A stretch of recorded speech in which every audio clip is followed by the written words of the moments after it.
Muy bien, muchas gracias, Luis. Para mí es un agrado iniciar ese webinar organizado por el Departamento de Ingeniería Industrial y el Colegio de Ingenieros. Hace 2 años atrás empezó la peor pandemia de los últimos 100 años. Y poco después, estoy hablando de abril-mayo del 2020, un grupo liderado por Leonardo Basso, director del Instituto de Sistemas Complejos de Ingeniería, empezó a hacerse cargo de los desafíos, de algunos de los desafíos que trajo esa pandemia. No desde la medicina, inicialmente desde la ingeniería. Se formó un grupo donde finalmente participaron la empresa Entel, dos ministerios, el Ministerio de Salud y el Ministerio de Ciencias, y un equipo de académicos. Y en el equipo de académicos destaca la participación del Departamento de Ingeniería Industrial. Son 4 los académicos los que presentan hoy y un grupo muy grande de estudiantes y ex estudiantes del Departamento de Ingeniería Industrial que desarrollaron gran parte de la solución que finalmente hizo que el equipo en su totalidad ganara el premio Edelman, que es el premio más importante para investigación aplicada en el área de investigación operativa. Ese premio Edelman lo ganamos 2 veces con un equipo desde el Departamento de Ingeniería Industrial. La primera vez fue en el año 1998, en su momento liderado por los profesores Andrés Weintraub y Rafael Epstein, también con un grupo importante de estudiantes y con una empresa forestal en su momento. Pasaron un poco más de 20 años, pero en ese tiempo teníamos algo en común todos los años. En todas las generaciones entre los dos premios recibieron una excelente formación en gestión y tecnología del Departamento de Ingeniería Industrial. De nuevo, inicialmente sembrado por el equipo que lideró Andrés Weintraub en su momento, cuando ganaron el primer premio Edelman. Y de ahí en adelante, muchos de los que participaron en su momento como estudiantes, hoy son académicos, incluso ganadores del segundo premio Edelman. Con eso quiero dar las gracias ahora a mucha gente, en primer lugar al Colegio de Ingenieros, aquí en persona de Carlos Pastén, que nos acompaña hoy. También dar la gracia a los expositores, 4 académicos del Departamento de Ingeniería Industrial. También las gracias al equipo administrativo del Departamento de Ingeniería Industrial que hizo posible ese webinar y la organización. También dar la gracia a mucha gente que participó en el equipo y que hoy no presenta. Ya mencioné la empresa Entel, 2 ministerios y muy especialmente los estudiantes y ex estudiantes. Con eso, solamente dar las felicitaciones a los ganadores del premio. Aquí vamos a ver 4 de los académicos de nuestro departamento que van a presentar y gracias por su participación. Luis, ¿tú sigues? Me gustaría darle la palabra a Carlos, Carlos, tiene tu micrófono cerrado, pero para que haga la presentación a nombre del colegio también. Perfecto. Bueno, muy breve, para dejar a los expositores que se explayen con más tiempo. Yo me uno a las palabras de Richard en las felicitaciones y los agradecimientos, porque el trabajo realizado, por Dios que trajo consecuencias benéficas para nuestra población, que era el objetivo final de todo el estudio, y eso yo creo que hay que destacarlo y reiterarlo todas las veces. Aquí ingeniería desarrolló un trabajo en pos de la salud de la población, ¿ya? Y que no se toca muy fuerte, pero es eso finalmente, ¿ya? Agradecerles por eso a todos los que participaron. Y muy cortísimo para explicar que la especialidad de ingeniería industrial del colegio tiene un ciclo de charlas sobre tópicos de la ingeniería industrial de manera a demostrar que la participación de la ingeniería industrial abarca un sinnúmero de aspectos, diferentes tipos de industria, diferentes tipos de empresas, diferentes cargos, etcétera, etcétera.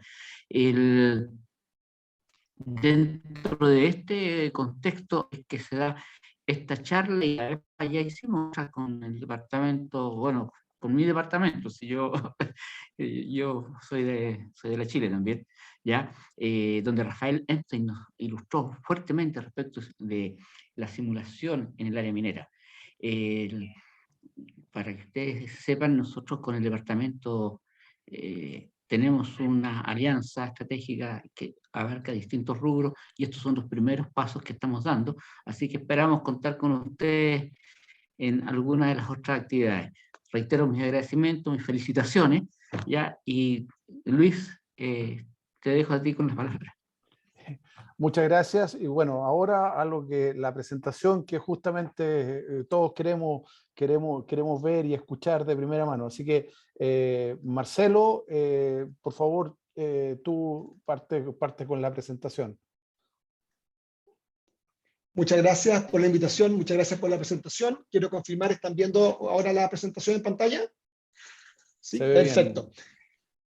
Bueno, lo que vamos a presentar hoy día es un resumen del trabajo que presentamos en el concurso Franz Edelman.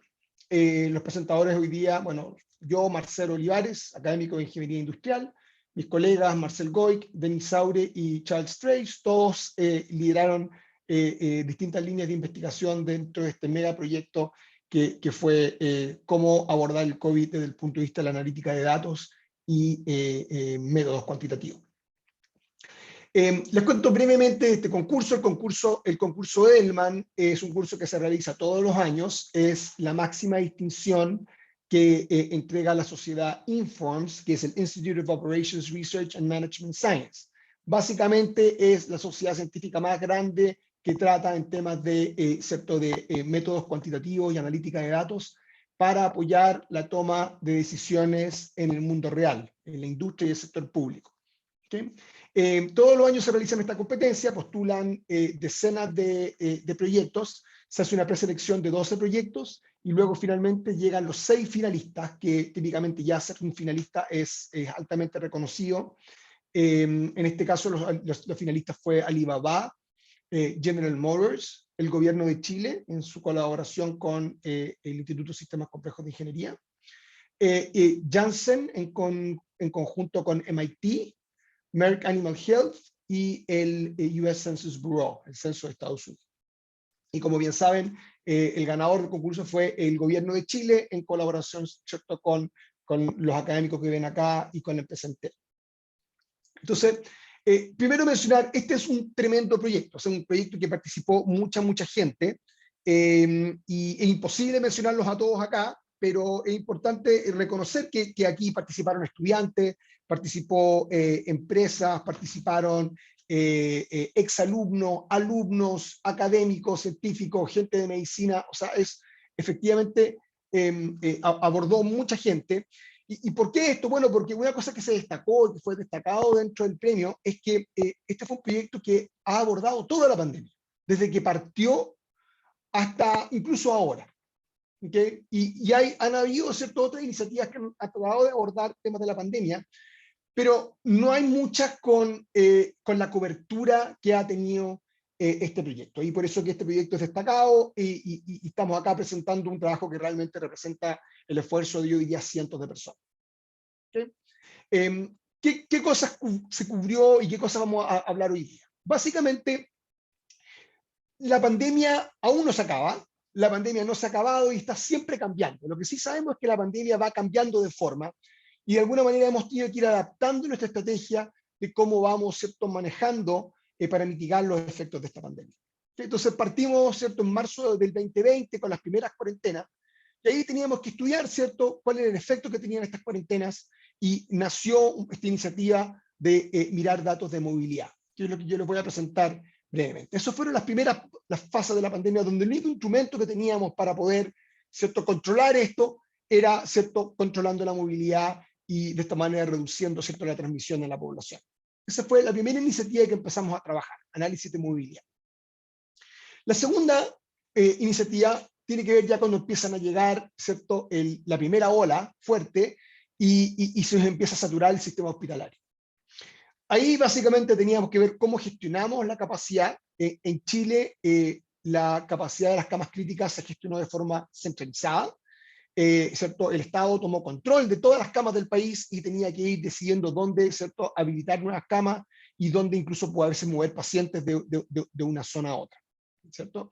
Esto básicamente se tradujo en un sistema que ayudamos nosotros a desarrollar, en donde íbamos, ¿cierto?, prediciendo la demanda de camas críticas y apoyando de esta forma las decisiones que iba tomando el gobierno. Esta es una iniciativa que fue muy importante durante la primera ola en el año 2020 y también durante el año 2021 cuando tuvimos, ¿cierto?, el segundo gran brote a nivel nacional. Esta es una iniciativa que va a presentar mi colega Marcel Goic, que fue lo que él lideró. Luego tenemos ciertos periodos en donde efectivamente teníamos una menor positividad, teníamos menos casos y teníamos que salir a buscar a los casos que estaban dando vuelta, justamente con la idea de mantener, ¿cierto?, la pandemia bajo control. Si salíamos a buscar los casos y evitábamos, ¿cierto?, que los casos asintomáticos siguiesen circulando, contagiando, eso nos iba a poder, ¿cierto?, permitir mantener una movilidad razonable, ¿cierto?, sin que explotaran los contagios. Y eso básicamente se centró en hacer un testeo eficiente. Y ese testeo eficiente también se desarrollaron herramientas analíticas que permitieron apoyar la toma de decisiones, y es la iniciativa que va a comentar mi colega Charles Trace, que fue uno de los investigadores que lideró esa iniciativa. Bueno, y finalmente llegamos al año 2021, que, como ustedes ya bien saben, se inició una fuerte campaña de vacunación en Chile, y la estrategia de vacunación en Chile fue bien única en el mundo. Nosotros combinamos muchas vacunas, y por lo tanto, como no teníamos evidencia internacional de cómo este enfoque iba a resultar, tuvimos que realizar nuestros propios estudios. Y en esos estudios apoyó, ¿cierto?, este proyecto. Y esa es la iniciativa que va a describir mi colega Denis Saure, que fue el investigador que estuvo un poco liderando ese gran proyecto, en donde básicamente se buscó monitorear de una forma representativa a toda la población para ir viendo cómo la respuesta inmune siga produciendo ante esta estrategia única de vacunación que tuvo Chile. ¿Okay? Entonces, si dan cuenta, el proyecto aborda distintas fases de la pandemia y ¿cierto?, con distintas metodologías y ¿cierto?, apoyando distintos tipos de decisiones. Y eso básicamente es lo que les vamos a presentar hoy día en esta presentación. Como les comenté anteriormente, las preguntas las vamos a dejar para el final, pero pueden ir haciendo sus preguntas en el chat. Nosotros vamos a ir seleccionándolas para responder todas las preguntas al final de esta presentación y vamos a dejar tiempo para aquello. ¿Okay? Entonces voy a comenzar yo hablando de un poco la primera iniciativa, cómo comenzó esta colaboración, que tiene que ver con cómo la movilidad se transformó en un dato muy relevante para la toma de decisiones en la primera fase de la pandemia. ¿Okay? Nosotros somos ingenieros, yo había trabajado en algunos temas de salud anteriormente, pero la verdad es que nunca había trabajado en un tema epidemiológico. Mi primera llegada al mundo de la epidemiología fue modelar la transmisión del virus en Santiago. Hicimos un levantamiento de datos tremendo, recopilamos información del censo, recopilamos información del transporte público, la información que se estaba, ¿cierto?, publicando desde el MinSal, dónde estaban los contagios, conseguimos datos de impuestos internos para saber dónde trabajaba la gente, cómo se mueven a través del transporte público, y básicamente hicimos un simulador de Santiago que nos permitía, ¿cierto?, evaluar cómo las cuarentenas que se iban a estar haciendo en la ciudad podían de alguna manera mitigar la transmisión del virus en la ciudad. Y un modelo complejo que corrimos, ¿cierto?, en servidores grandes y que daba, ¿cierto?, ciertas indicaciones de cómo se podía controlar la transmisión del virus en esta primera fase utilizando las cuarentenas. Pero rápidamente nos dimos cuenta que habían cosas que este modelo no podía capturar. Y es donde un poco nos dijo, necesitamos más datos para poder abordar este problema ¿cierto?, de forma más precisa.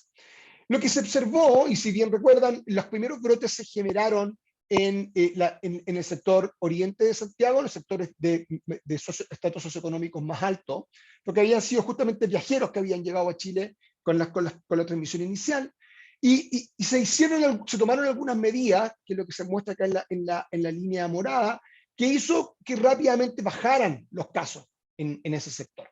Los puntos blancos acá representan semanas en donde se hizo cuarentenas, y las curvas representan cuál es la incidencia de casos cada 100.000 habitantes para distintas zonas de la ciudad de Santiago. Entonces, la línea morada muestra las zonas donde los ingresos de ingresos socioeconómicos más altos, y después medianos y bajos. Y vemos que las cuarentenas lograron controlar relativamente bien, ¿cierto?, la transmisión en grupos de ingreso alto, pero cuando empezaron a crecer los casos en otras zonas de la ciudad, las cuarentenas no tuvieron el mismo efecto. Se empezaron a hacer cuarentenas, pero los casos seguían subiendo, ¿okay? Y vemos acá que hay básicamente una segmentación casi perfecta de cómo funcionan las cuarentenas de acuerdo al estatus socioeconómico. Vemos que cuando son ingresos altos, las cuarentenas tienden a, ¿cierto?, mitigar el crecimiento de los casos, pero en la medida que se empieza a bajar el ingreso de la población, las cuarentenas tienen menos efecto. Y esto es algo que ninguno de los modelos que nosotros habíamos revisado en la literatura y que habíamos implementado había capturado. Entonces necesitábamos entender por qué sucedía esto. Y bueno, no había datos. Nunca antes habíamos controlado una pandemia con las cuarentenas que se habían hecho, ¿cierto?, en esta fase. Y por lo tanto fue necesario ir a estudiar en mayor detalle qué es lo que estaba pasando. ¿Okay? Entonces tratamos de ver, bueno, cómo podemos medir cómo la gente se está moviendo. Habían algunos datos que estaba publicando Google en ese momento, que eran los Google Mobility Reports. Nosotros tratamos de conseguir datos con Google, pero los datos que tenían eran muy agregados. Eran a nivel de región o a veces a nivel de ciudad. Y lo que nosotros estábamos viendo es que aquí había un efecto dispar incluso dentro de una misma ciudad. Distintos barrios de una misma ciudad reaccionaban distinto a las cuarentenas. Y queríamos estudiar ese fenómeno y estos datos eran insuficientes para ese propósito. Estos datos tampoco nos dicen cómo se va moviendo la gente de una zona a otra, que es básicamente lo que uno necesita entender para entender cómo se produce la transmisión de este virus. Y por lo tanto decidimos ir a recolectar nuestros propios datos. Aquí fue donde nació la colaboración con la empresa Entel, que fue interesante porque fue Entel los que primero se acercaron a nosotros diciendo, mira, nosotros tenemos datos que creemos que pueden ser útiles. Y son básicamente los datos a la conexión de red de teléfonos celulares. No sabemos qué teléfonos son, pero sabemos que se están produciendo conexiones a las antenas de estos dispositivos y con esa identificación podemos, ¿cierto?, ver cómo efectivamente se están produciendo los movimientos dentro de la ciudad. Entonces el enfoque que es novedoso acá es que con las conexiones que se producen en la noche podemos identificar lo que llamamos la zona hogar de un dispositivo y esa zona hogar, ¿cierto?, podemos ver después durante el día cómo se va moviendo dentro de la ciudad. ¿Okay? Entonces a distintos horarios, ¿cierto?, distintos días de la semana, uno va llevando, ¿cierto?, un mapa, una matriz de origen-destino, de cómo los teléfonos que residen en una cierta zona censal, que es una zona de alrededor de 3.000 habitantes, se van moviendo a otras zonas censales de la ciudad durante el día. Y eso nos permitió identificar los patrones de movimiento y cómo estos patrones de movimiento iban cambiando en la medida que se iban implementando estas medidas de mitigación que eran las cuarentenas. Y se hacían de forma local y por lo tanto podíamos estudiar a nivel agregado, pero suficientemente granular para entender cómo estos patrones de movilidad iban evolucionando. Bueno, y ahí aparece lo primero que fue realmente un golpe dentro de los datos que encontramos, que fue que hay una tremenda disparidad en el efecto que tienen las cuarentenas. Cuando empezamos a medir, ¿cierto?, qué porcentaje de las personas se quedaban dentro de su zona censal, nos dimos cuenta que en el sector socioeconómico más alto había una fracción mucho más alta de la población que podía efectivamente quedarse en su hogar, llamémoslo, mientras que en los sectores socioeconómicos más bajos esto no era tan así. Y aunque se hicieran cuarentenas, efectivamente no había un gran efecto de esas cuarentenas en permitir que la población pudiese guardarse. Y esto generó varias acciones. Lo primero es que aprendimos que las cuarentenas no afectan de igual manera en todos lados y por lo tanto hay que complementarlas con otras medidas, como por ejemplo dar ayuda financiera para que la gente pueda respetar las cuarentenas, ¿cierto? Se empezaron a distribuir cajas de comida para efectivamente ayudar en aquellos estratos socioeconómicos más bajos. Y además se dieron cuenta, bueno, vamos a tener que hacer algo más que las cuarentenas, porque las cuarentenas por sí solas no van a poder controlar la transmisión de este virus. Y fue ahí como un poco también se dio mano a las otras iniciativas que vamos a describir en esta presentación. Entonces, esto fue muy informativo para las autoridades, pero también fue informativo para la población. Nosotros optamos por generar un visor de movilidad que fuese público, es decir, que todo el mundo pudiese ver el efecto que estaban generando estas cuarentenas. Y tenemos una plataforma visual que incluso hoy día está funcionando, que ustedes pueden entrar, pueden filtrar. En un comienzo se podía ver solo Santiago, pero luego empezamos a generar esta plataforma para ver la movilidad en otras ciudades del país, donde efectivamente uno puede estudiar cómo el efecto del plan paso a paso, ¿cierto?, va cambiando la movilidad de la población en distintos lugares. Los datos son públicos, se pueden descargar y de hecho hay otros investigadores que también han utilizado estos datos para generar sus propios estudios. Y nosotros optamos, junto con Entel, de generar una plataforma abierta que todo el mundo pudiese ver de forma transparente. Esto ayudaba también para generar conciencia en la población de la importancia de la movilidad. ¿Okay? Tuvo muchísima visibilidad esto en la prensa, aparecíamos en la tele, aparecíamos en la radio y aparecíamos continuamente en el diario. Nos llamaba la prensa diciéndonos cómo viene el informe de movilidad esta semana. Y fue ahí donde ya, ¿cierto? Incluso ¿cierto? La misma prensa podía acceder a la plataforma para poder, ¿cierto? Mostrar la información al público general. Más de 25 entrevistas en la tele, 35 en la radio y más de 100 artículos en los diarios. Para darle una idea de la importancia que tenía la movilidad, nosotros construimos un modelo matemático, econométrico, que mide el efecto de la movilidad en los contagios. Entonces, esencialmente lo que uno ve durante la pandemia, sobre todo durante los primeros 6 meses, es que la movilidad cambió mucho porque efectivamente la gente empezó a cuidarse y también porque se tomaron medidas restrictivas a la movilidad. Entonces uno piensa, si por ejemplo la movilidad en el sector de altos ingresos bajó en 2 sigma, un indicador de variabilidad. Y si tomamos un cambio pequeñito en la movilidad, 1/5 de la desviación estándar, o sea, 2 desviaciones estándar fue lo que cambió en algunos sectores, nosotros vamos a tomar un efecto mucho más pequeño que eso, 1/5 de la desviación estándar. Nosotros medimos cuál era el efecto de cambiar la movilidad en los contagios, que lo publicamos en una revista científica bien prestigiosa dentro de la disciplina, y con eso pudimos medir que si bajábamos, ¿cierto?, la movilidad en esta pequeña cantidad, se podía disminuir la tasa de infecciones en un 2,3%.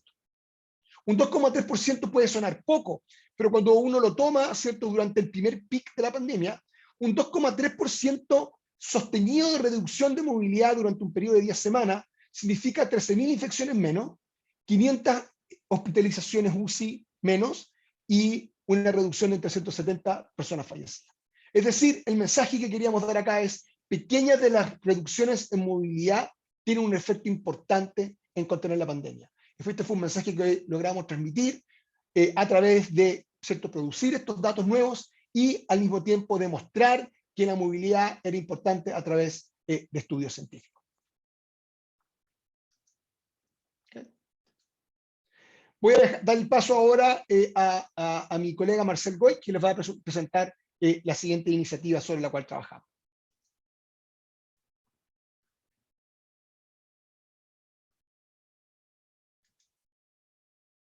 Gracias, Marcelo. ¿Se ve mi pantalla? Sí, ok.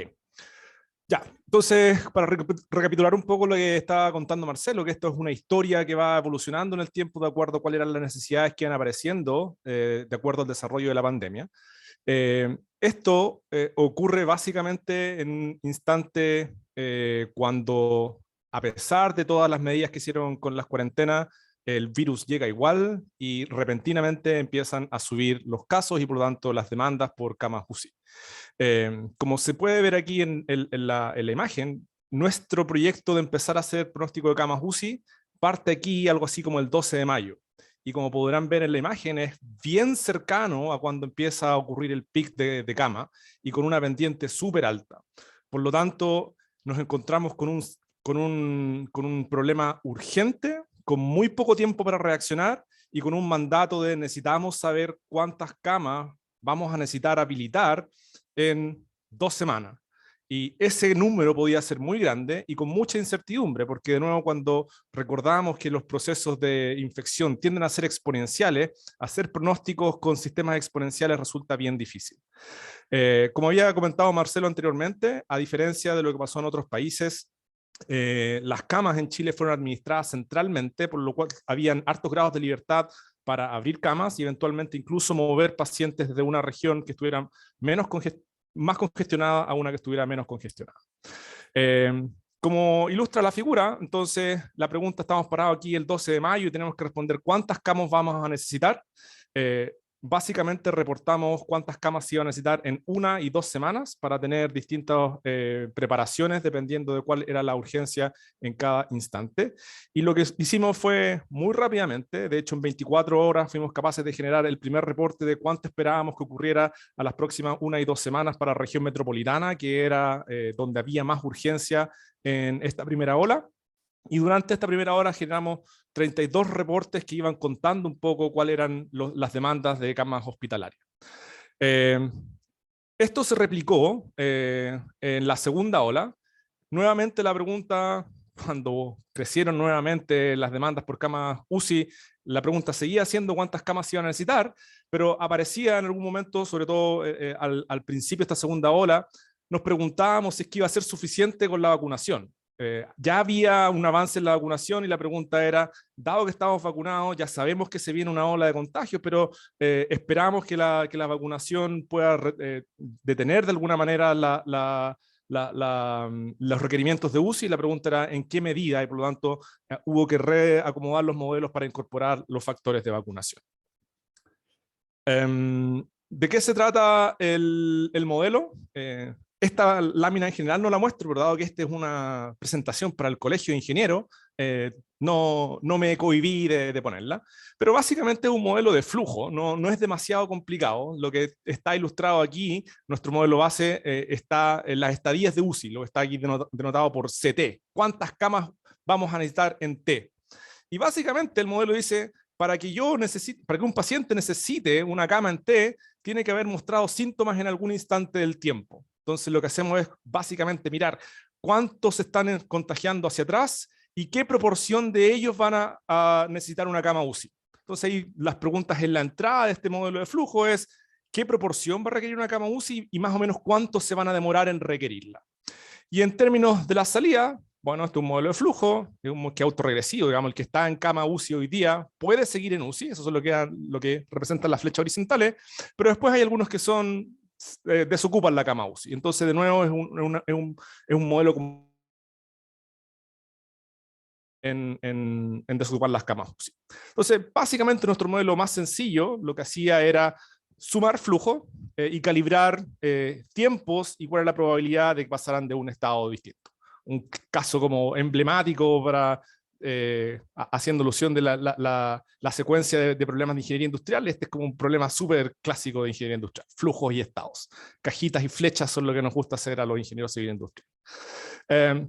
Pero este modelo bien sencillo, nos dimos cuenta relativamente pronto que no iba a ser suficiente, íbamos a necesitar agregar flexibilidad al modelo, entre otros motivos porque empezamos a darnos cuenta que como iba creciendo exponencialmente el proceso, a veces nos encontrábamos con datos que venían un poco rezagados. Probablemente hoy día nos llegaban los datos de PCR de hace un par de días atrás, habían datos que no estaban, el gobierno hizo una pega gigantesca en armar un repositorio de datos, pero esto es muy al principio, entonces los productos todavía no estaban necesariamente tan estables, hay alguna información que iba apareciendo, no siempre estaba todo completamente normalizado y por lo tanto había que acomodarse a eso. Desde el punto de vista médico-clínico, hubo aprendizajes también. Muy al principio, la tasa a la que se entubaba era distinta a la que se fue entubando después, porque los médicos fueron aprendiendo que hay algunos pacientes que había que entubar, otros no.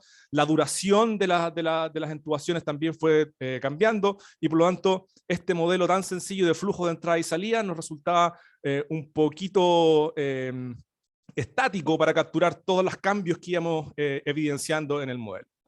Para hacernos cargo de esto, lo que hicimos fue ensamblar este modelo de comportamientos o de flujo, que está aquí denotado como ICD, por infectados, críticos y discharge. Lo complementamos con modelos más flexibles, modelos como de Machine Learning o autorregresivo.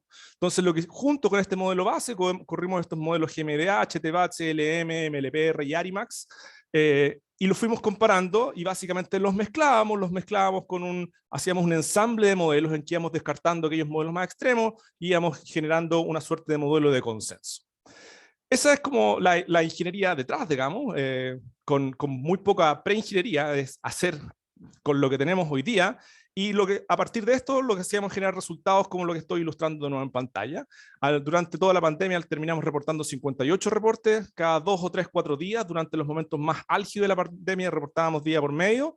Después, cuando iba bajando, fuimos bajando un poco la intensidad de los reportes, y lo que hacíamos era para cada región del país mostrar cuál era la utilización actual de las camas UCI y cuántas camas más o menos se iban a necesitar a 1 y 2 semanas.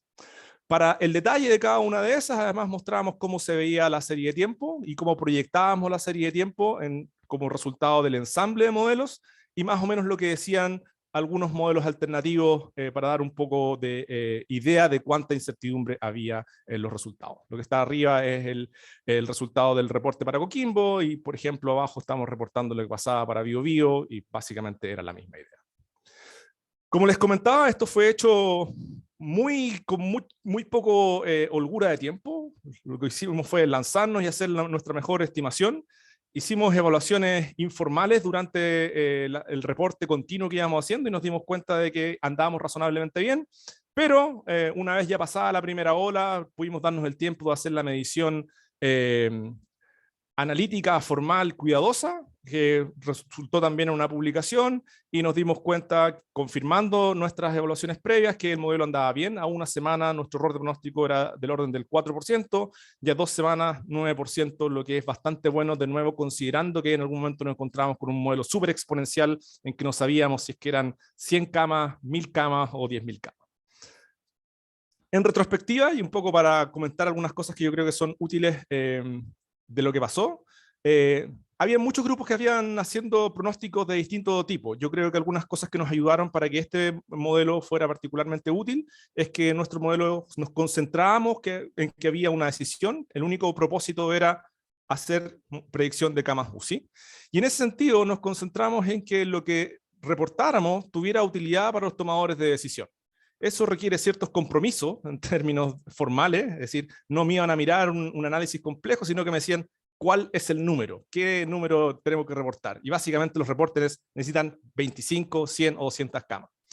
Eso requiere como contrapeso que hay que estar súper seguro de los pronósticos, porque a diferencia de un paper que uno dice, mira, este es el modelo, estos son los errores estándares, hay escenarios, acá me decían cuánto eran las camas que necesitábamos, y por lo tanto había que estar súper seguro. Eso, la necesidad de estar súper seguro de los resultados, a nosotros nos impulsaba a que cada vez que había algún cambio, hacer múltiples análisis de sensibilidad antes de reportar. Entonces recorríamos los modelos múltiples veces para estar súper seguros de lo que estábamos reportando. Hay un compromiso con hacer que el sistema funcione en estos ambientes trabados, en que de repente no están todos los datos, no está toda la información. Hay que simplemente decir, hagámoslo con lo que hay.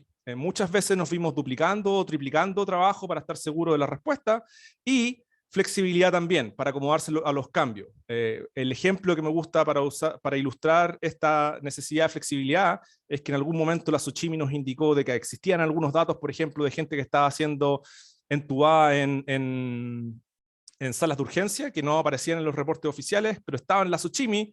Pero ¿dónde estaban las Xochimilco? Estaban en unos PDF que estaban en el sitio web de la Xochimilco. Entonces, para meterlo en el modelo, había que pasarse un par de minutos tecleando a mano los PDF, duplicados de nuevo para verificar que estuvieran bien digitados. Entonces, eso, de nuevo, en este contexto de mucha incertidumbre, yo creo que son algunos de los aprendizajes que, al menos mirando hacia atrás, yo creo que son útiles pensando en otras situaciones que nos pudiéramos encontrar más adelante. Con eso doy el pase a la siguiente iniciativa.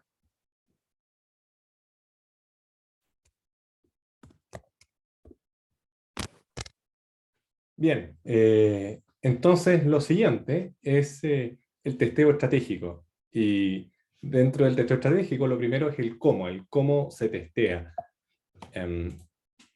Entonces acá la técnica que aparece es una técnica que se llama el pool testing, ¿ya? ¿Qué es lo que es? Bueno, si es que uno tiene un método de testeo como un PCR, esta técnica se puede aplicar de manera individual, que es la manera tradicional, pero también se puede aplicar de manera grupal. Entonces, por ejemplo, si uno tiene 5 personas, uno podría testear a cada uno de estos individuos por separado, pero también uno podría testearlos de manera grupal. Y si esta muestra grupal da negativo, entonces se asume que ninguno de los individuos tiene la enfermedad y no se prosigue testeando. Ahora, en caso contrario, si el test grupal da positivo, se procede a testear a cada uno de los individuos y así se puede determinar quiénes son aquellos que tienen efectivamente la enfermedad. Entonces, la idea es que uno, con esta técnica, uno puede ahorrar en el número de test esperados que se van a utilizar.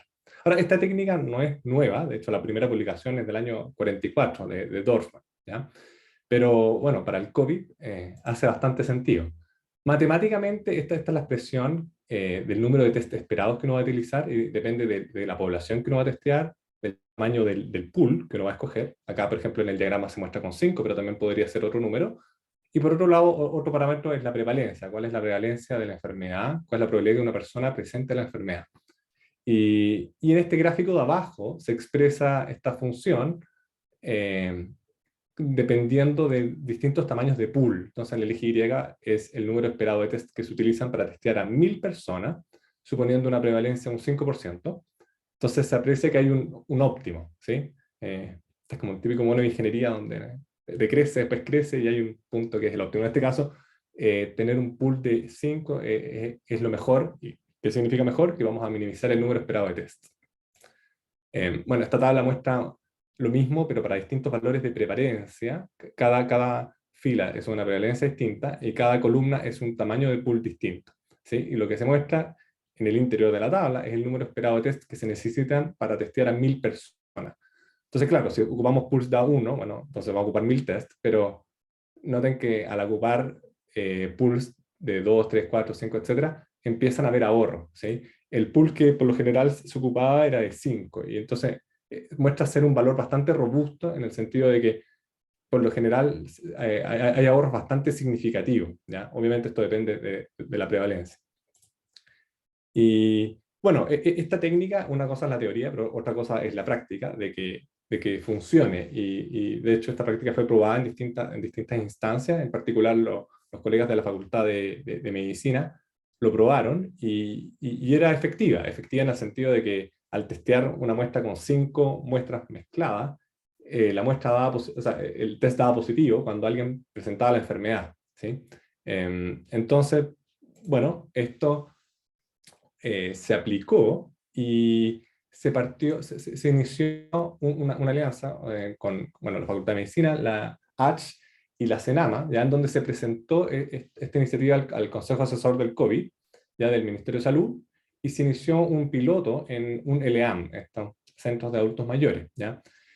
Y en el primer LEAM en donde esto se probó, habían 49 personas a testear, y de estas 49 personas se hicieron 10 grupos de A5, ¿ya? Y uno solo de estos grupos de A5 personas dio positivo. Por lo tanto, se testeó a cada una de esas personas, de esas 5 personas, de manera individual para encontrar quién era la persona contagiada. Entonces, en total, para 49 personas, terminaron ocupando 15 test, ¿ya? Por lo tanto, por eso, bueno, esto salió en la prensa, sale que solamente con el 30% de test, ¿no es cierto?, se pudo testear a toda la población de este centro, ¿sí? Entonces, es una técnica que la verdad es puede ser bastante prometedora en cuanto a los ahorros. Bueno, después publicamos un paper con una generalización de este método, en donde consideramos la correlación entre los pacientes. Típicamente en poblaciones cerradas hay correlación, ¿sí? O sea, porque si uno se contagia puede que el otro también, etcétera. Entonces generalizamos un poco esta técnica.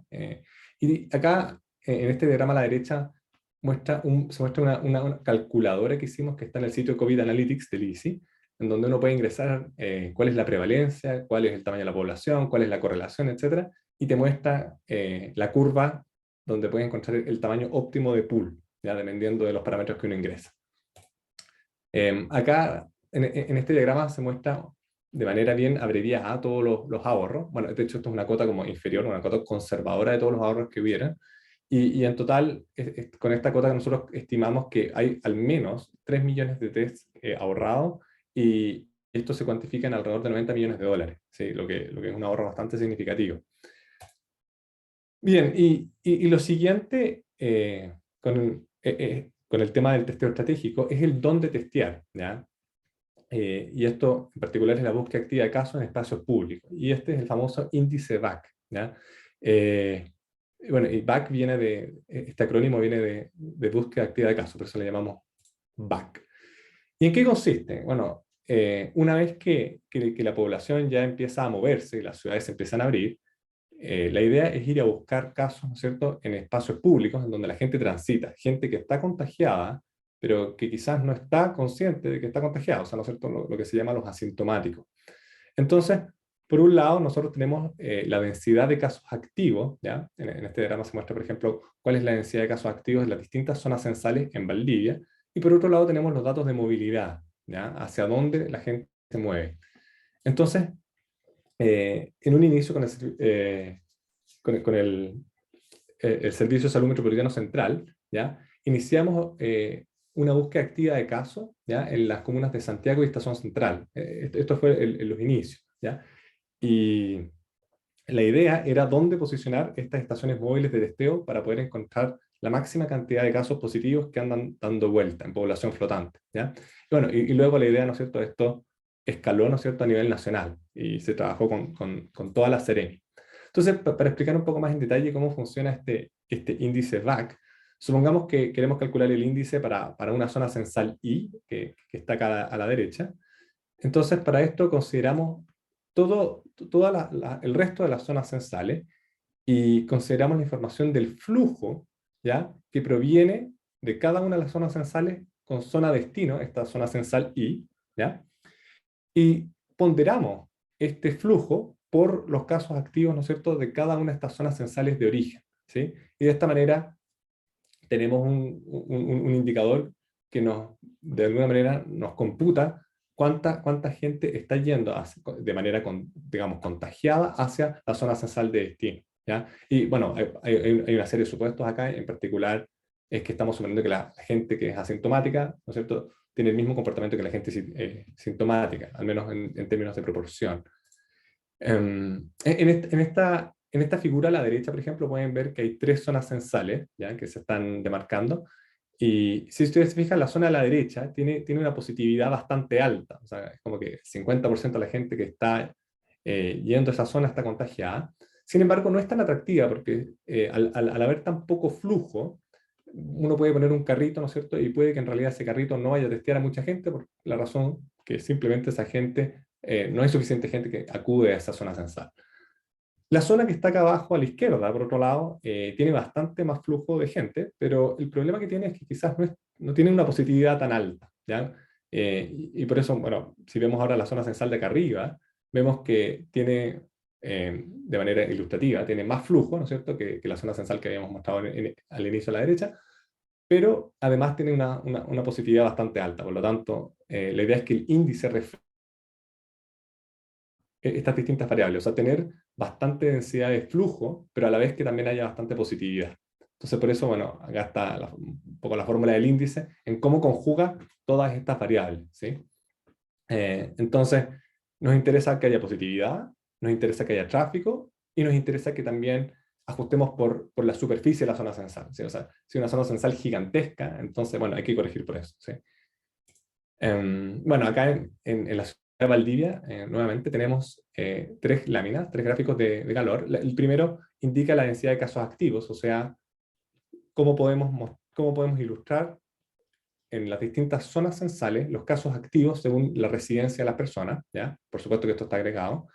Al centro estamos viendo la movilidad, o sea, hacia dónde la gente va, ¿ya? Aquellas zonas más oscuras son aquellas donde, ¿no es cierto?, hay un flujo mayor. Y por último, el índice VAC, donde estamos mostrando solamente algunas zonas censales, aquellas que tienen un índice más alto, ¿ya? Y noten que conjuga de alguna manera las 2 láminas de la izquierda y del centro, ¿sí? Conjuga, ¿no es cierto?, la densidad de casos activos, pero además hacia dónde va la gente, ¿sí? Bueno, si alguno de ustedes es de Valdivia o puede reconocer cuáles son, ¿no es cierto?, las cosas que están dentro de estas zonas censales, ¿no es cierto?, que atraen bastante flujo. Y el visor, el cual está a disposición de toda la Seremi, se veía de esta manera. Entonces, se podía acceder a las distintas ciudades, ¿ya? Y podían ilustrar semana a semana el índice VAC, ¿ya? Entonces, las zonas más oscuras, nosotros muestran aquellas zonas donde nosotros creemos que es una mejor idea ir a testear. Y bueno, a la derecha se muestran distintos filtros y elementos que uno puede manipular. Acá abajo uno puede, por ejemplo, coger el día de la semana. Acá, bueno, estamos en el primer día, etcétera. Esto debe ser un lunes.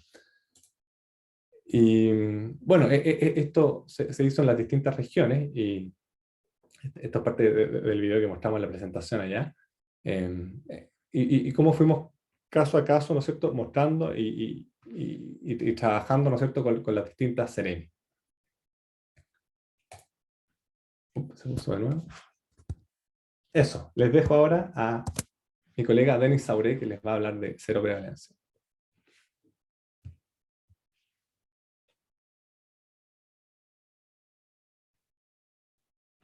Gracias, Charlie. ¿Me confirman que se ve en pantalla, por favor? Perfecto. ¿Sí? Ya, súper. Ya, entonces, sí, yo les voy a hablar de la positividad IgG y el monitoreo que tuvimos durante la última parte de la pandemia, pensando que ya estamos bueno, terminando. Y el punto de partida es lo que acaba de mostrar Charlie, la búsqueda activa de casos.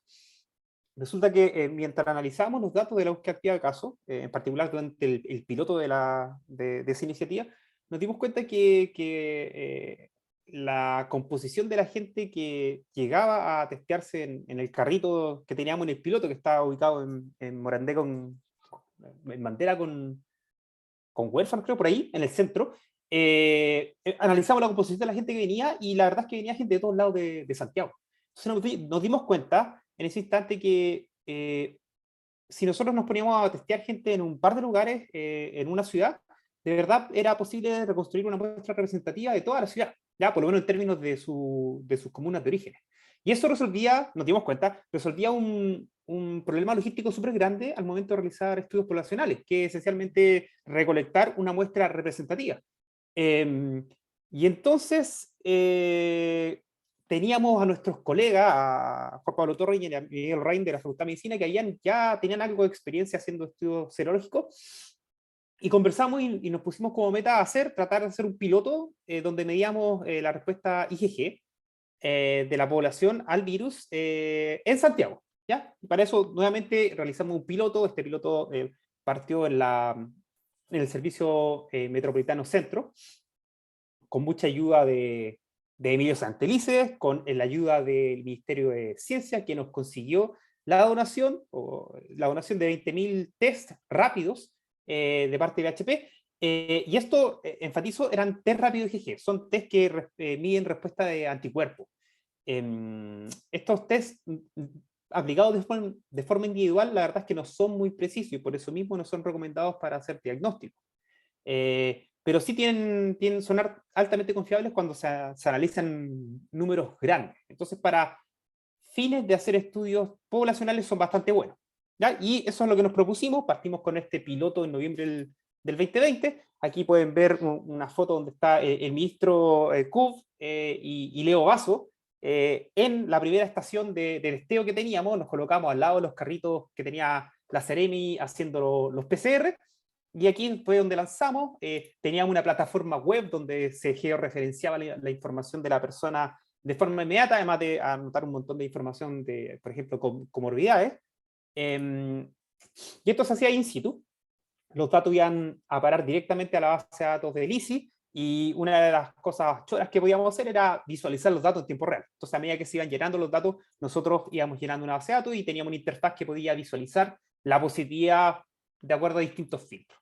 ¿Ya? Y eso fue algo muy, muy bueno. Llamó la atención de la Subsecretaría de Redes Asistenciales, que tenía en su posesión un montón de test rápidos de las mismas características, y le dijo a Leo, ¿pueden escalar esto a nivel nacional? Leo dijo, por supuesto que sí. Leo se da vuelta ahí, me dice, ya Denis, tenemos que hacer esto a nivel nacional. Y así partimos. Esto partió en noviembre y resulta que en marzo ya empezó la vacunación. Y un desafío bien entretenido era ver si es que a través de estas mediciones con test rápidos podíamos detectar respuesta a la vacuna. Así que nos colocamos a testear con la expectativa de que efectivamente pudiéramos recolectar esta información, que iba a ser pionera, porque como mencionó Marcelo al comienzo de la charla, la estrategia de Chile de vacunación fue única. Entonces no podíamos conseguir información internacional, no iba a llegar. Entonces lo más sensato en ese instante era, bueno, generar la información uno mismo. Y es un factor transversal a través de varias iniciativas de este proyecto. Entonces la pregunta que queríamos responder era cómo cambiar la positividad IgG en el tiempo en personas vacunadas. ¿Ya? Y sobre todo pensando en la diferencia entre las vacunas, considerando que la mayoría de la gente está vacunada con Sinovac y una fracción un poco más pequeña está vacunada con Pfizer. ¿Ya? Entonces, lo que hicimos fue pescar las estaciones de testeo, colocar 29 estaciones a lo largo de todo Chile, y las estaciones fueron ubicadas de forma inteligente, utilizando programación entera, y tuvimos que entrenar mucha gente. Y esto es una de las dificultades más grandes que yo, por lo menos personalmente, vi durante la ejecución de este proyecto, es que tuvimos que interactuar con cientos de personas en todo Chile, capacitarlas en el uso no solamente del formulario, para que lo llenaran de forma correcta, sino que además en cómo localizar las estaciones de forma correcta. Aquí en la pantalla pueden ver screenshots de los tutoriales que tuvimos que filmar, tanto para el llenado de la plataforma web del cuestionario, tanto como para la localización de las estaciones. Y como mencioné,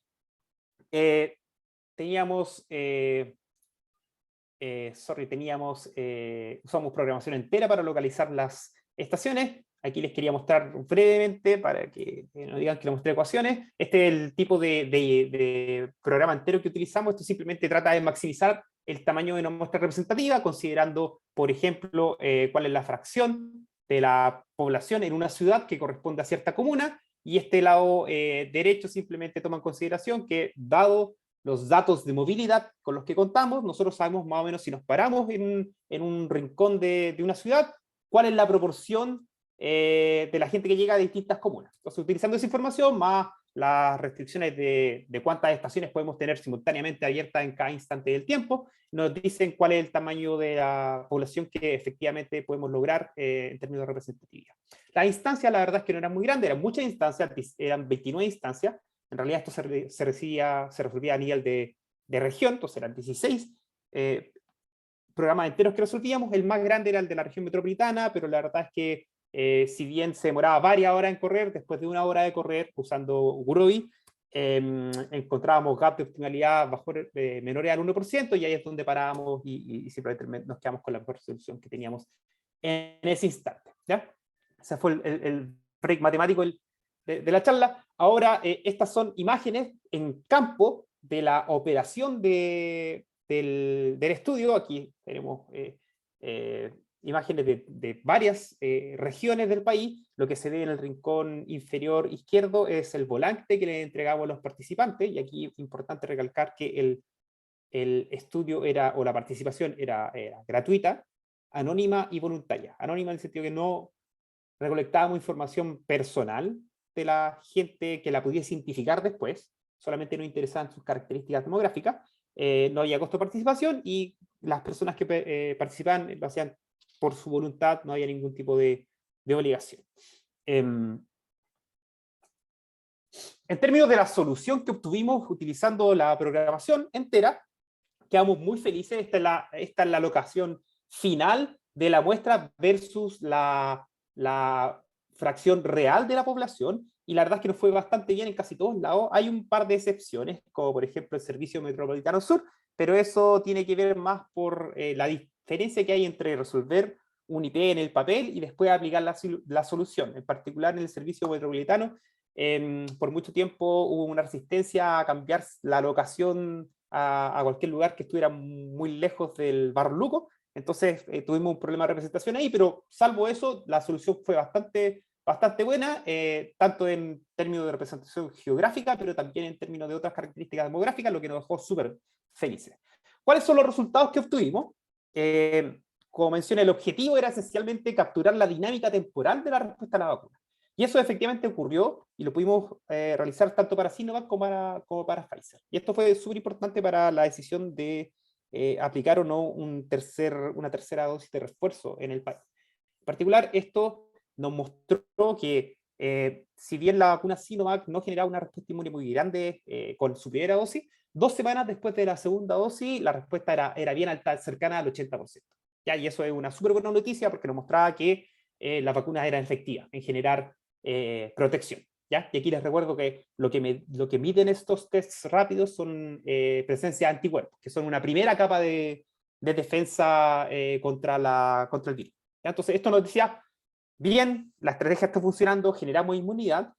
Sin embargo, como pueden ver de la figura, es fácil observar que después de esta tercera semana tras la segunda dosis, esta inmunidad comenzaba a bajar. ¿Ya? Por lo menos esta señal que es respuesta a anticuerpos. ¿Ya? Y eso fue preocupante y una señal de alarma que llamaba a tener una tercera dosis y en el caso de tercera una dosis, darle prioridad a la gente que tenía como esquema primario Sinovac. ¿Ya? No lo muestran estos resultados, pero también detectamos que la respuesta inmune era menor en gente de mayor edad. ¿Ya? Entonces ahí también daba un sentido de priorizar gente con mayor edad. En términos para Pfizer, la respuesta fue un poco distinta. Vimos que la respuesta inmune en términos de IgG fue muy rápida. Ya antes de aplicar la segunda dosis, habían niveles de protección cercanos al 80% en términos de positividad IgG. Y tras la segunda dosis, 2 semanas tras la segunda dosis, la verdad es que la respuesta era cercana al 95% y se mantuvo por muchos meses. Ya aquí podemos ver que tras 32 semanas desde la primera dosis, la respuesta seguía en niveles superiores al 90%, lo que es muy buena noticia. Debo mencionar que la caída en inmunidad IgG que presentaba Sinovac no era del todo no esperada, en el sentido de que eso es el patrón que uno suele ver en vacunas que usan la tecnología de virus inactivado. Esta tecnología que usa Pfizer, que es distinta, que es de RNA mensajero, era algo nuevo que no se sabía bien si es que siquiera este tipo de test iban a capturar la respuesta inmune. Resulta que sí la captura y la respuesta es muy persistente en el tiempo, lo que es muy buena noticia. ¿Ya? Entonces, les cuento.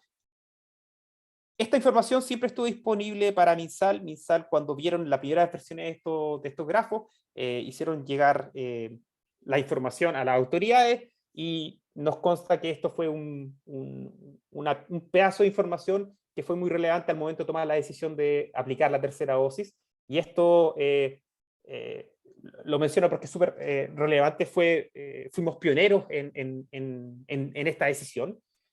A modo comparativo, la FDA norteamericana demoró 2 meses y medio más en aprobar las dosis de Pfizer usando Pfizer en Estados Unidos. ¿Ya? Entonces aquí, como muestra el gráfico, vemos que Chile rápidamente se colocó como un líder mundial en la aplicación de tercera dosis. Este trabajo, lo que he mostrado hasta ahora, lo logramos publicar en un journal médico súper prestigioso, lo que es siempre bueno. Nuestros colegas médicos estaban súper felices. Y tengo que hacer notar un par de cosas aquí. Esta publicación tiene una particularidad que son los autores.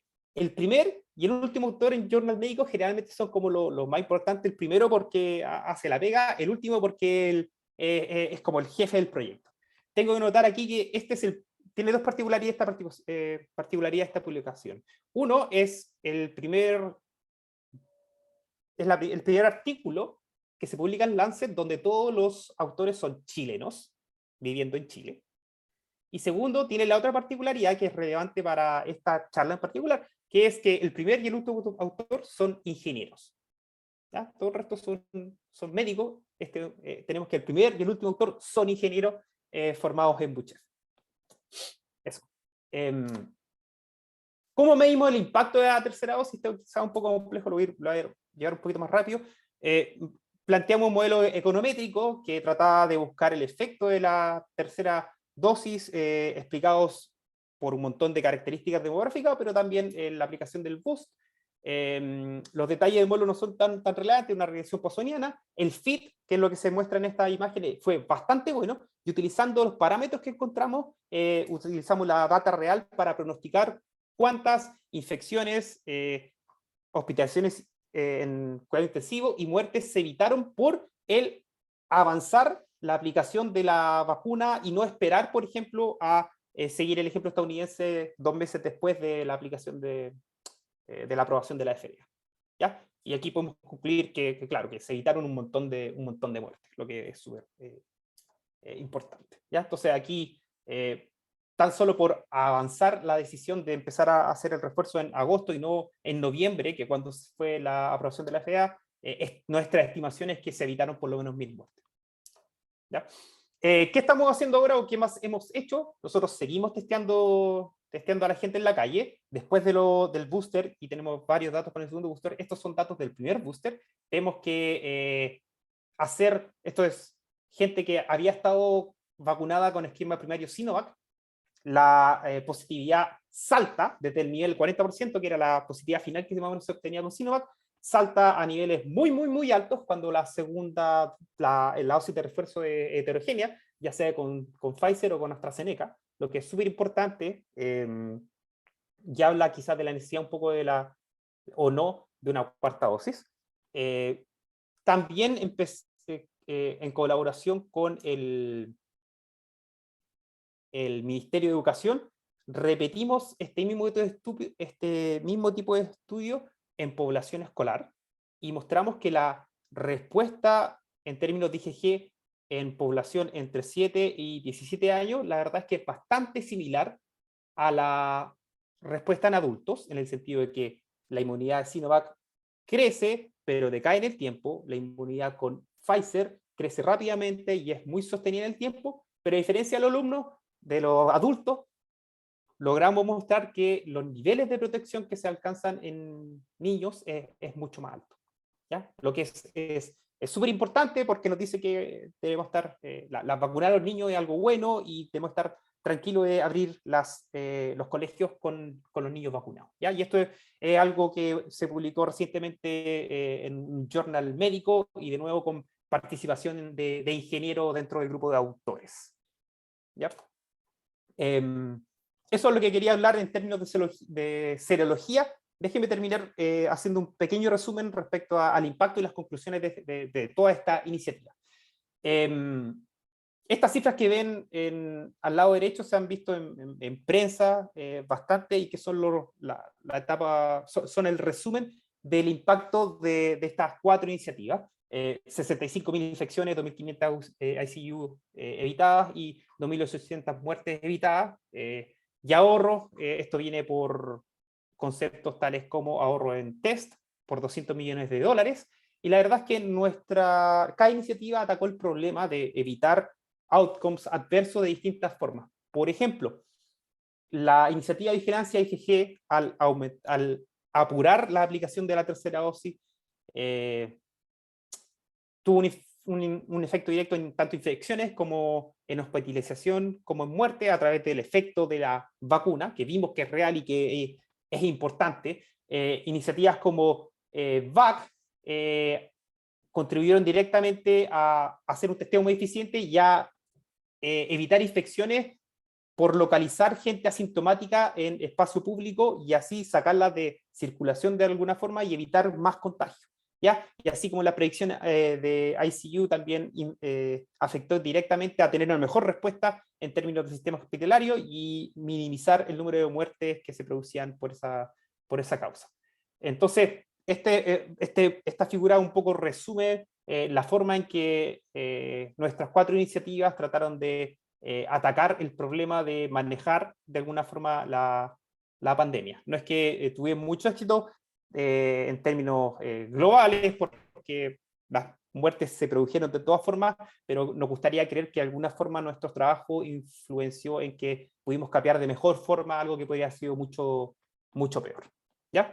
En términos de conclusiones, algo central que se destacó tanto como los jueces como la prensa y que creemos que es clave para el éxito que tuvimos en el premio, fue que mostramos que en la estrategia chilena hubo un lugar para la ciencia y la ciencia se colocó como un eje central dentro de la respuesta y las decisiones que tomaba el ministerio. ¿Ya? Y eso suena razonable a muy razonable en Chile, pero la verdad es que no fue así en todos lados y eso es algo importante y la gente, sobre todo en Estados Unidos, lo valora bastante.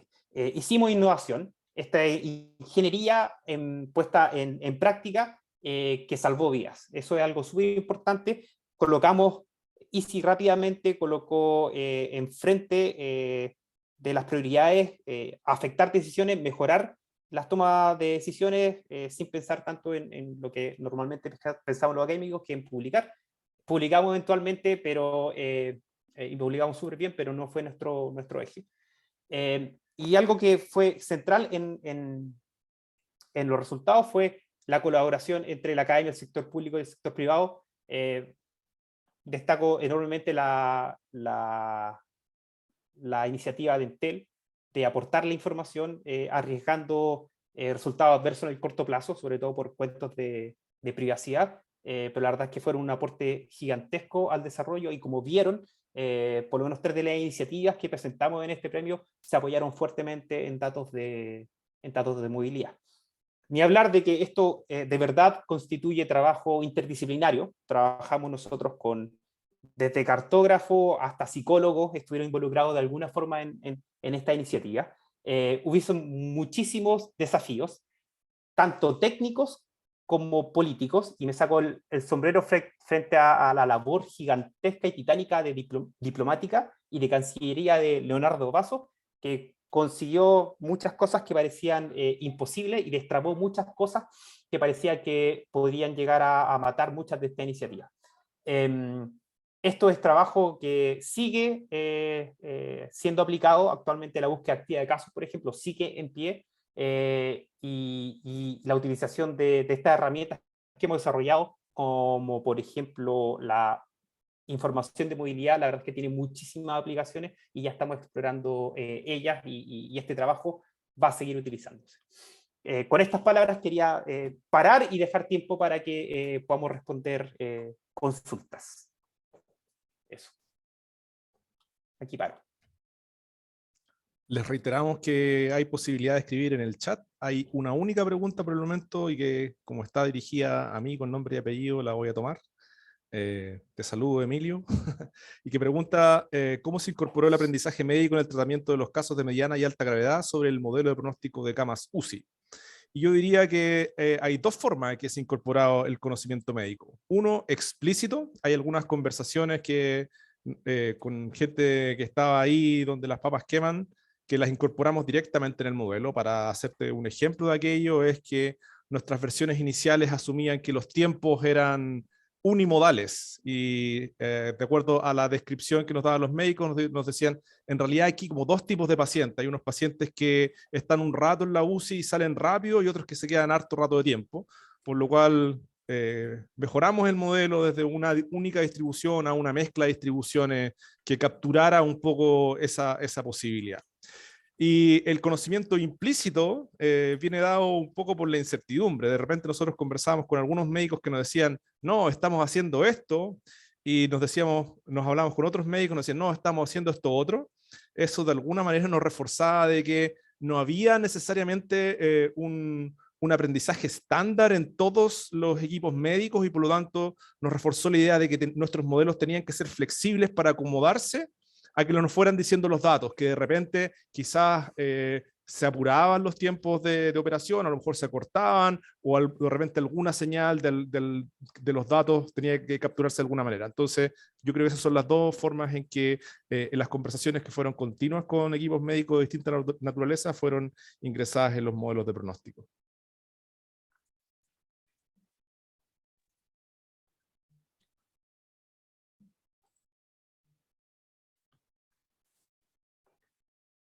De nada, Emilio. Espacios para más preguntas. ¿Puedo hacer una pregunta yo a Marcel y a todos los... justamente me llama la atención la interacción, justamente un poco lo que señaló Denis, digamos, con múltiples disciplinas, y en particular con médicos que claramente tienen una formación diferente y además en un tema que además probablemente ellos sentían como propio, ¿no? esa parte, digamos, de la interacción y del aprendizaje, ¿cómo la vivieron en la interna del equipo? Un poco eso, no sé si alguno puede comentar un poco más allá de lo que señaló Denis, digamos, y bueno, y la relación con las autoridades, que también eran fundamentalmente médicas, tenían eso, salvo, bueno, algunos con alguna otra formación en el Ministerio de Ciencia, pero en general el ministerio que la llevaba aquí era el Ministerio de Salud, digamos, que fundamentalmente es médico. Me gustaría si pudieran explayarse un poco de eso y ciertamente felicitarlo porque en realidad todo el trabajo y el reconocimiento logrado por lo que han hecho es una cosa muy, muy, muy importante, digamos. Transversal a toda la iniciativa, y como yo ya hablé, a lo mejor alguien más quiere comentar. Yo puedo comentar un poquito, bien corto, y ahí quizás después alguien quiere sumarse. Respecto a la colaboración, sobre todo con médicos, nosotros tuvimos mucha suerte de que teníamos un par de médicos que tenían alma ingeniero. Fueron y Juan Torres. A mi Ryan no había que explicarle los conceptos técnicos, tecnológicos 2 veces, la entendía al tiro. Y él se gastó mucho tiempo en explicarnos nosotros conceptos médicos, y él sirvió mucho de buffer sobre todo en temas médicos, entre nosotros los ingenieros que nos gastábamos mucho y la autoridad en términos médicos. En términos de la relación con la autoridad directa para apoyar esto, tengo que decir que algo que se destacó en muchos lados fue que aquí había un sentido de urgencia y había un propósito común, un sentido de que teníamos que sacar esto adelante rápido, sí o sí. Las decisiones se tomaban, ojalá se tomaban con la mejor información posible. Y en ese sentido, parte de esta iniciativa contribuyó directamente a generar la información, que de otra forma no hubiese estado. Entonces, en ese lado, nosotros ofrecíamos cosas a la autoridad que la autoridad necesitaba, y por eso facilitó mucho la interacción.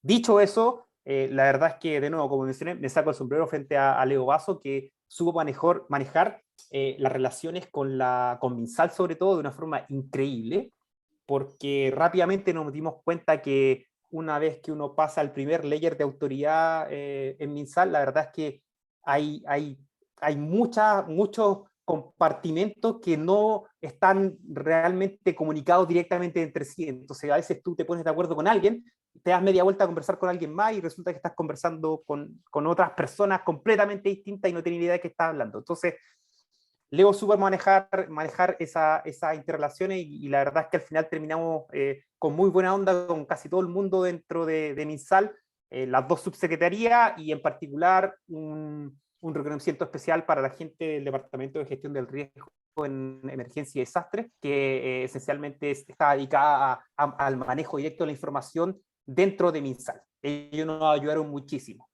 Y dado que estoy agradeciendo a MinSal, también tengo que agradecer a Damián Arancilla de MinCiencia, que está en la audiencia ahora, que hizo la contraparte de llevar la información desde el Ministerio de Ciencia en un esfuerzo increíble, titánico, que es mantener el GitHub de MinCiencia. Así que un reconocimiento especial para él. No sé si alguien más quiere agregar algo. Yo quiero responder justamente la pregunta que hizo Demián en el chat. Le repito la pregunta, la resumo, es básicamente, pasó algo muy inusual acá. Fue fortuito que pasara algo así en Chile, en donde colaboró el sector privado, el gobierno, la academia, y dentro de la academia, los médicos, los ingenieros, los cartógrafos. Y yo creo que algo que nos hemos dado harto vuelta a nosotros, y yo creo que la respuesta es sí, pero no. Efectivamente, como que se confabularon a favor nuestro muchas cosas que hicieron que este proyecto se llevara adelante.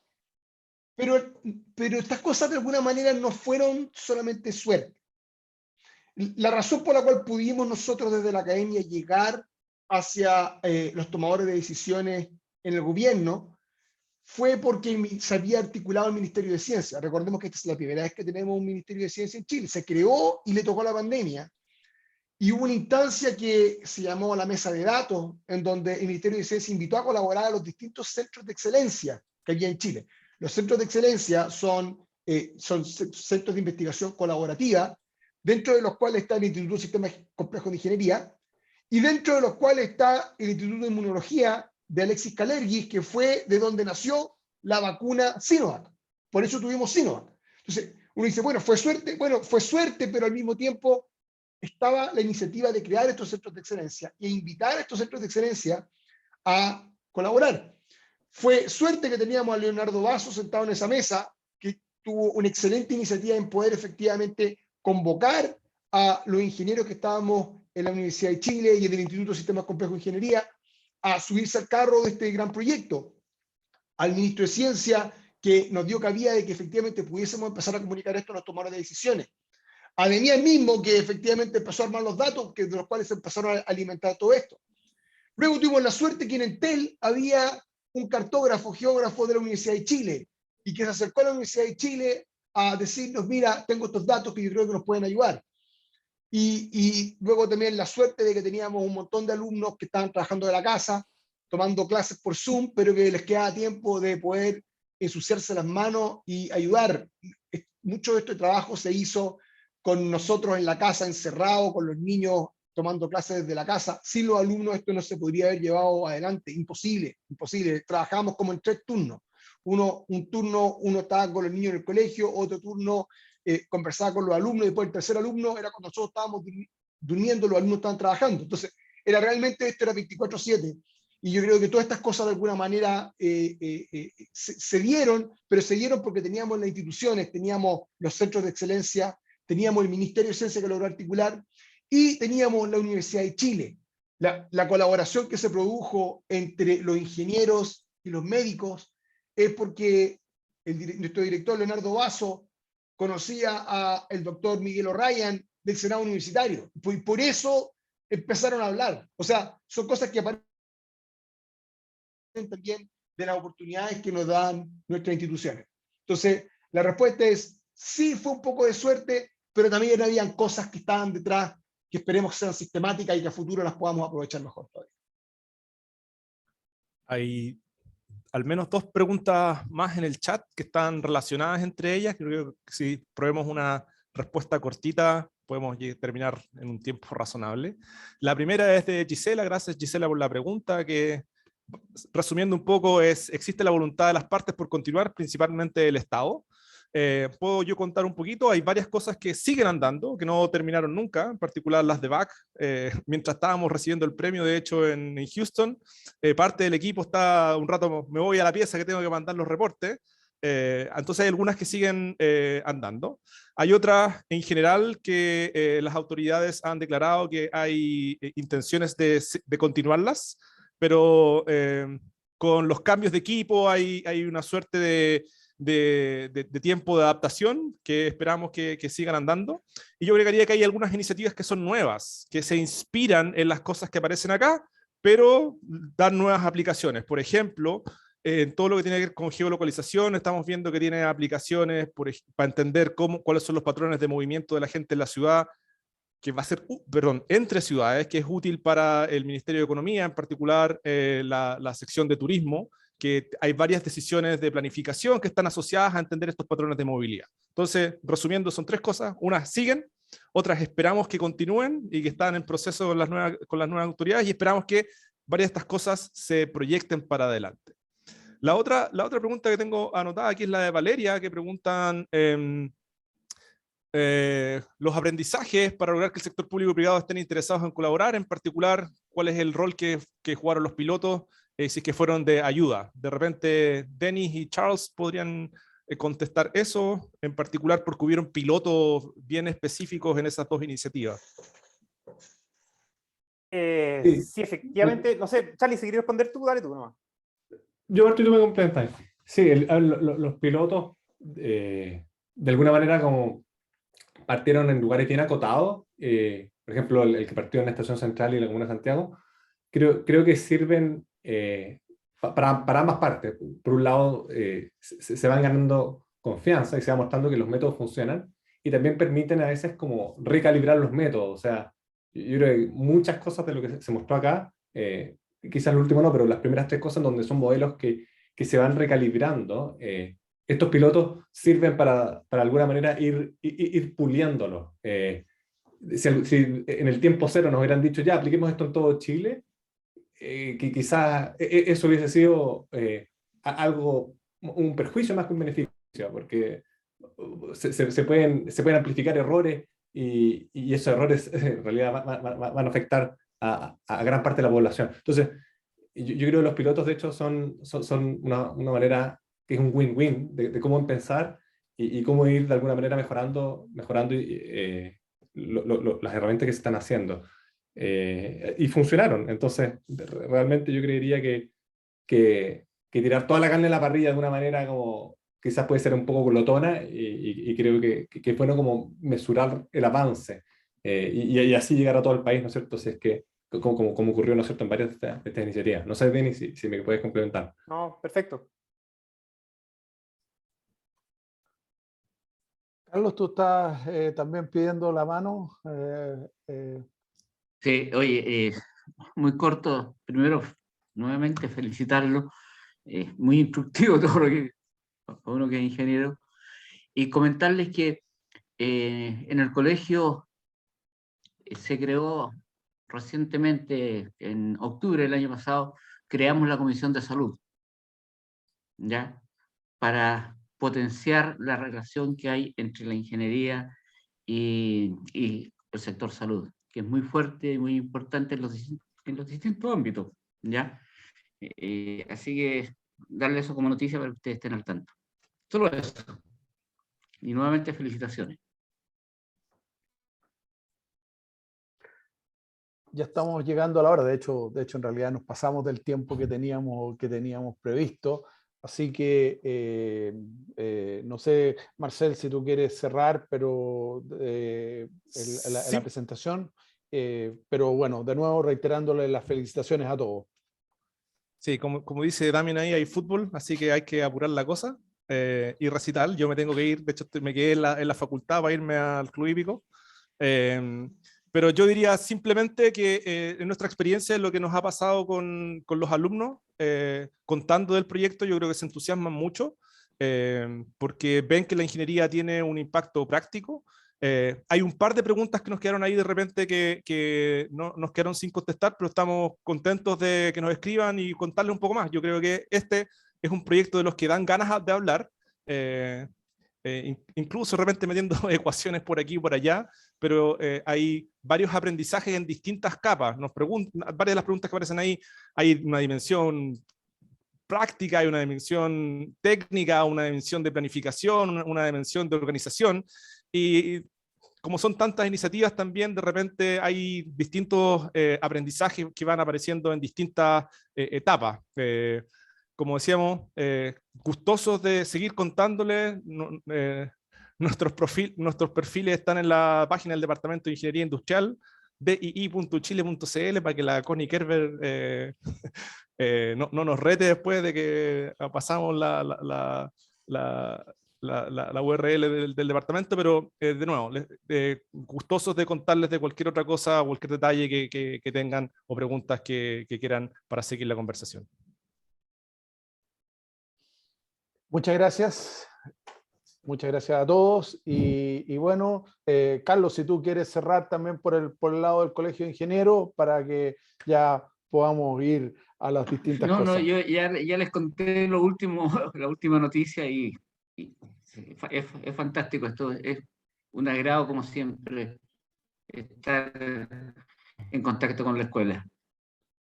Y el mensaje último es que cuídense, que esto no ha pasado.